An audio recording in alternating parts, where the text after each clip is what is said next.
Actually, ito yung madalas nilang pinapainom sa mga taong medyo may lagnat dito. Guys, so kakagising ko lang. And nakaligo na rin ako.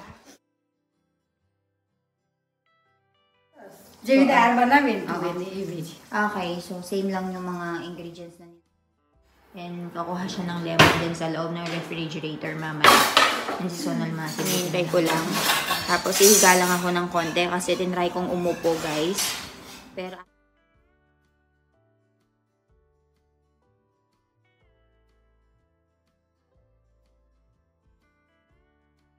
kasi nga hindi siya nakatulog ng gabi. So, hindi kami masyado nag-iingay na Sonal Masi yan. Lauta may nabre. Kapan uchenak? Kauche. Ahu karas Kauche panipuri. Panipuri kauche.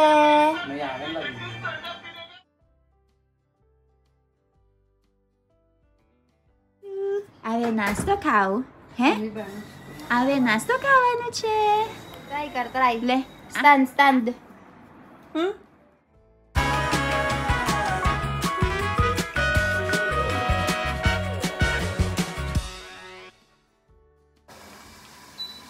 Good morning, mommy.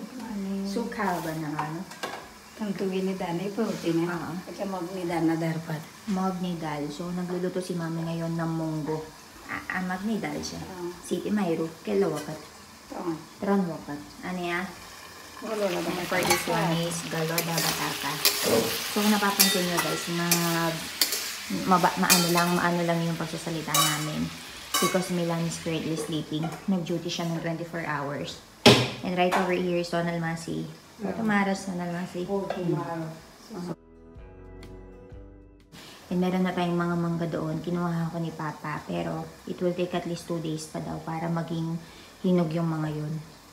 So, ayun siya. And nakaligo na rin ako. Naglalampaso sa Sonal Masi. Huwag tayong mag-step.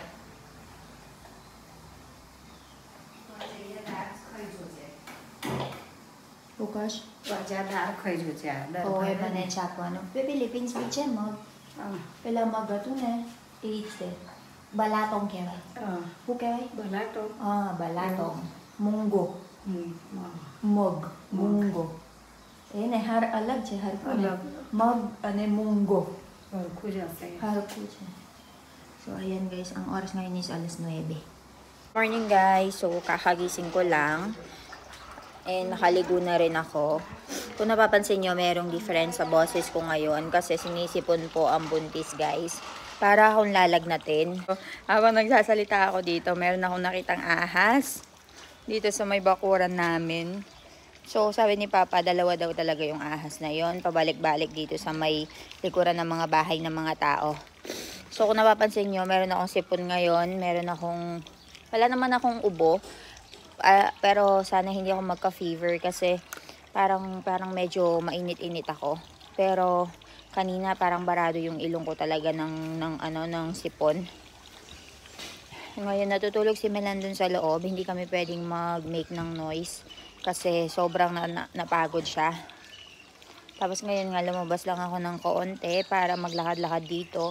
And nakita ko nga na merong ahas. Kulay itim na napakahaba at napakataba.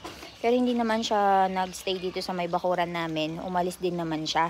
And sinabi ko nga kay father-in-law, kay Papa yun, sabi niya, normal lang daw na merong ahas talaga dito. Kaya, lagi kang mag-iingat and lagi kang magsusuot ng tsinelas mo. Sobrang haba ng snake na nakita namin. Nakita ko.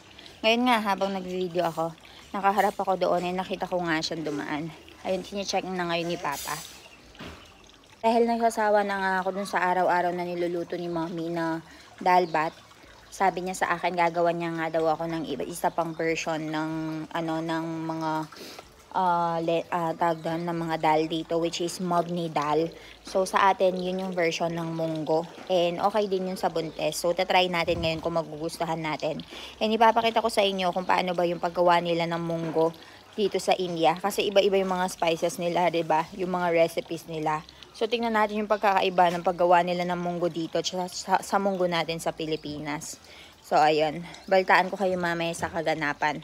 Ayan guys, ito yung mug natin. Ang ganyan yung itsura niya. Susunay ko tamendor. May varam cha chaplay sapjo white lemon and joyo.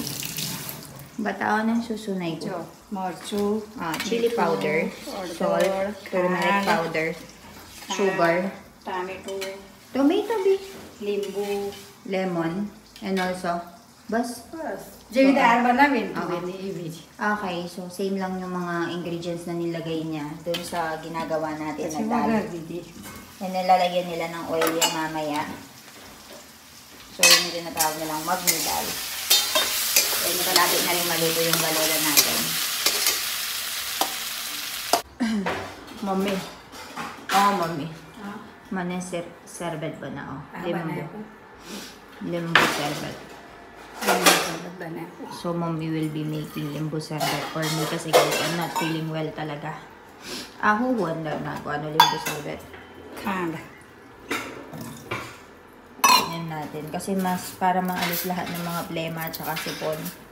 Sugar. Ayan. And kakuha siya ng lemon din sa loob ng refrigerator mamaya. And si Sonal Masi, buti na lang natulungan niya kami sa mga araw-araw na trabaho. Ayan, siya din yung naglalagay. Kasi trabaho ko yan dati, guys. Pero dahil hindi na ako makayuko, malaki na yung tummy natin. Hindi na tayo makapaglagay ng ganyan. Ayan, maglalagay si Mami dyan ng lemon. Jure. Bibigyan niya sa atin yung limbo sorbet. Kinol ko lang yung mother ko ngayon sa Pilipinas and sinabihan niya nga ako na normal lang daw yan kasi mainit na panahon tapos bigla akong maliligo. Alam niya kasi yung sakit ko guys, kapag naiinitan na talaga ako, kahit 2-3 beses pa ako maliligo talaga ako. So yun daw siguro yung dahilan, kaya sinisipon ako. So sabi niya sa akin, paggawa daw ako ng lemon juice kay mommy dito para lahat ng mga plema at saka sipon mawala. So, ayun. Hinihintay ko lang. Tapos, ihiga lang ako ng konti kasi tinry kong umupo, guys. Pero, after 5-10 minutes, sumakit na yung likod ko. So, ang gagawin ko niyan is, inumin ko lang itong lemon juice na to. Tapos, hihigain, magpapahinga. Lemoy ko. Ekaj limbo. So, ayun, guys. Ano yung lemon natin? Lemon juice. Honey na yung honey. So, wala kaming honey dito. So, sugar na lang yung nilagay ni mommy. So, ayan guys. Ginawa na tayo ni mommy. Ubusan lang natin. Mommy, maro acidity na tayo. Nay? Nilagyan ni mommy ng yelo. Ilagyan niya na ng gyro meat whiting. Ayan yung mga lumulutang na yan. Yung may cumin seeds. So, ganyan siya. Actually, ito yung madalas nilang pinapainom sa mga taong medyo may lagnat dito, may nararamdaman like ubo, sipon, ganyan. Para mabaklas lahat, mabaklas nga hanggang plema. Adapin. Basta siya. Masarap siya, hindi siya maasim kasi nilagyan niya ng sugar. Busin lang na natin. Ang problema ko naman kasi baka magka-acidity naman ako, guys. Mami, maro, acidity na kaya. Limbo.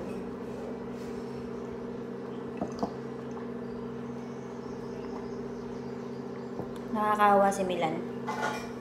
May duty na naman siya bukas. So, ilang araw kasi siyang hindi pumapasok sa hospital, guys. So, yung duty niya ngayon, sunod-sunod. So, dahil nagto-24 hours siya, pagod na pagod siya. Tapos, pagdating ng umaga, kinabukasan, matutulog lang nun siya maghapon kasi nga hindi siya nakatulog ng gabi. So, hindi kami masyado nag-iingay dito kasi matutulog nga siya para makuha niya yung tulog niya and makabawi siya kasi bukas magtatrabaho na naman.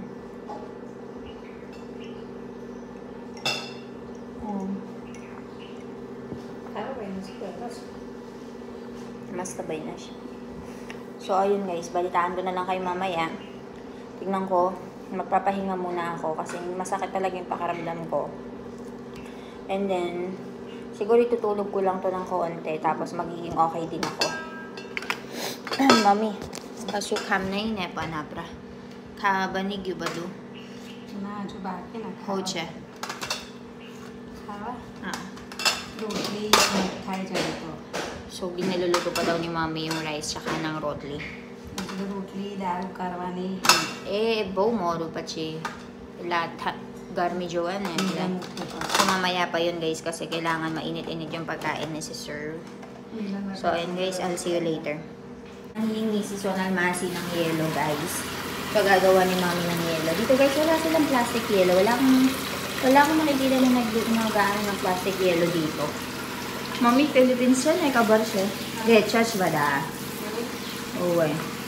Sila frici bagan yan eh, manas. Rechas. Plastic na ako ano. Pachi punch yung piyape. Punch ke dos. Ke lumoto. Kremane. Ayan. Tapos bibigay natin ito kay Sonal Masi kasi wala daw silang refrigerator. And naiinom yung tubig na yan guys. Mas gusto nila na Sonal Masi yan.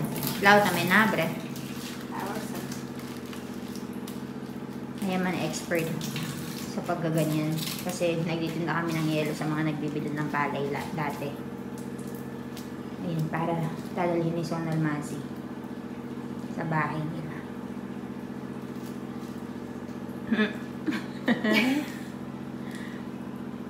Nabre ko. Ayan, para meron siyang madala. Lalagay nila sa jug nila. बस પછી કાલે થઈ જશે કે બપોરે સોનલ માસી ayan ગયા ગયા સોનલ માસી meron tayong bisita marunong na siya average ay already mami jo marunong ka nang mag-daddy ng sarili mo marunong na siyang humawak ng daddy niya bolo nakapinay ko mami. Si mami magaling siyang mag-ano ng mga nails ng bata. So, siya yung kiwirite karwan, mami dat? Morati. So, magaling siyang mag-ano. Papakita ni mami. Karone. Karone pelanak. Batawa pra kiwirite siya. Kiwirite. Nak. दूध पीले तारा Sige. Inom ka muna daw. Inom ka muna daw. હું કરવાનું Em karwano? Ano Kapano chenak? Ahu karas daddy Bahu karas pa? નક્કાઈ Nagkay pa. Nagkay ba? So, ayan si mami yung nag-ano ng mga nails ng mga bata dito sa village. નાના છોકરાના મોઢાથી લેવાના એવું છે. At labada na ano, chokra, dyan ang mukat bi. જન્મ Pause tame. Marunong din pala si mami sa mga newly born babies. Ako pa rin yung tamay kali aure. Ne. ખાપરિયામાં ખાલી મેટ લો છું Time pass daw si mami ngayon. So, 5:17 na. So, inaano niya yung bata dito para meron kaming kasama. And magta-time pass kami. Ayan, si Doc Milan na yan, no? Galing siya sa ano, magcha-chai siya. Kakain ng merienda. Ayan, gutom si Doc Milan from the duty. Are you hungry? Yes. That much? Ayan, bumili siya ng panipuri. Kakain na tayo ng panipuri, guys. I will just eat little kasi kumain na ako ng bread. Ala, Borky. Tu kauche. Kauche panipuri. Panipuri kauche.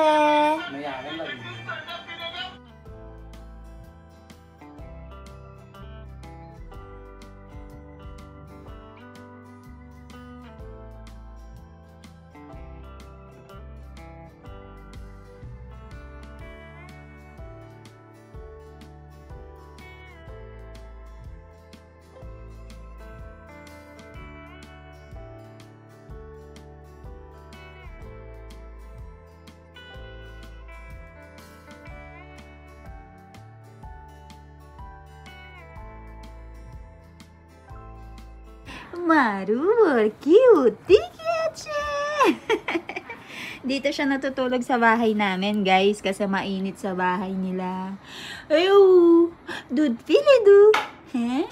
Dud pilidu! Awe nasto kao? He? Awe nasto kao ano che? Le? Taro dud che?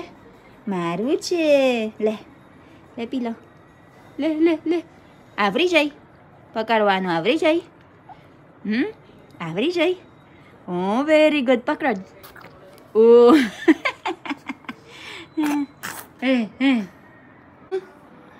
Ay, you can stand already. No. She cannot. You cannot stand yet. Try, Car, try. Stand. Mama don't know how to play with you, ne? Ne?